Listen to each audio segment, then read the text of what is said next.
നല്ല വെയിലുള്ള ഒരു വീക്കെൻഡ് കിട്ടി. എയർബിഎൻബിയിൽ ഒരു ക്യാമ്പിംഗ് ബോർഡ് ബുക്ക് ചെയ്തു. എന്നിട്ടങ്ങ് ഇറങ്ങി. ഒരു കുഞ്ഞു വീട്, ഒരു ബെഡും പിന്നെ ഒരു വാഷ്റൂമും, പിന്നെ അതിൻ്റെ ഫ്രണ്ടിൽ തന്നെ വലിയൊരു ടെന്നീസ് കോർട്ടും. അതിലേറ്റവും ഭംഗി എൻ്റെ ബാക്ക് യാർഡിലെ ഗാർഡൻ ആയിരുന്നു. നല്ല രസമായിരുന്നു കാണാൻ. അതിനിടയ്ക്ക് അവിടുത്തെ ലാൻഡ് ലോഡ് അമ്മിച്ച് ഞങ്ങളോട് ചോദിക്കുക, ടെന്നീസ് വേണോ ഗോൾഫ് വേണോ എന്ന്. ഗോൾഫ് ഞങ്ങൾക്ക് കളിക്കാൻ അറിയില്ലെന്ന് പറഞ്ഞു. ടെന്നീസ് പിന്നെ ഒരു റൂം കാണിച്ചു തന്നു. നമുക്ക് ഇഷ്ടമുള്ളത് എടുത്തോളാൻ പറഞ്ഞു. ഞങ്ങൾ പിന്നെ ഒന്നും നോക്കിയില്ല. 2 ടെന്നീസ് റാക്കറ്റും ബോളും എടുത്തങ്ങ് ഇറങ്ങി.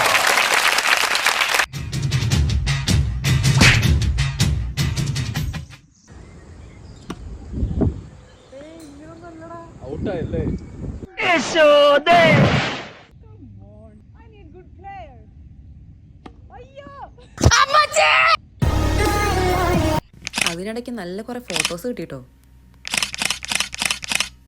കലാപരിപാടി എല്ലാം കഴിഞ്ഞപ്പോഴത്തേനും വിശന്നു. ഫുഡ് കഴിക്കാൻ പുറത്തോട്ട് ഇറങ്ങി. വെളിച്ചമുണ്ടെന്നേ ഉള്ളൂ. രാത്രി 8 മണിയായിരുന്നു. ഞങ്ങൾക്ക് 2 ആൾക്കും എല്ലാ ക്യുസീൻസും ട്രൈ ചെയ്യാൻ ഇഷ്ടമാണ്. അന്ന് എത്തവണ കരീബിയൻ ആവാന്ന് വിചാരിച്ചു. ഞാനൊരു ഷാക്ക് സ്റ്റാക്ക് ബർഗറും ആൽബി ഒരു ഗാർലിക് പ്രോൺ സ്പിറ്റും ഓർഡർ ചെയ്തു. ഉള്ളത് പറയാലോ എനിക്ക് ഇഷ്ടപ്പെട്ടില്ല. അതുകൊണ്ട് നേരെ പോയി KFCയിൽ നിന്ന് 2 വിങ്സ് ഓർഡർ ചെയ്തപ്പോൾ സമാധാനമായി. നേരെ പോയി കിടന്നുറങ്ങി. പിറ്റേ ദിവസം ബ്രേക്ക്ഫാസ്റ്റ് അവർ തന്നെ പ്രൊവൈഡ് ചെയ്തായിരുന്നു. കുറച്ച് ക്രോസോൺസും ഫ്രൂട്ട്സ് ഒക്കെ ആയിട്ട് നല്ലായിരുന്നു. ബ്രേക്ക്ഫാസ്റ്റ് കഴിഞ്ഞിട്ട് ഞങ്ങൾ ഗാർഡനിൽ കുറച്ച് ടൈം സ്പെൻഡ് ചെയ്തു. പിന്നെ ഞങ്ങൾ തിരിച്ചു വന്നു. നല്ലൊരു ഷോർട്ട് ട്രിപ്പായിരുന്നു.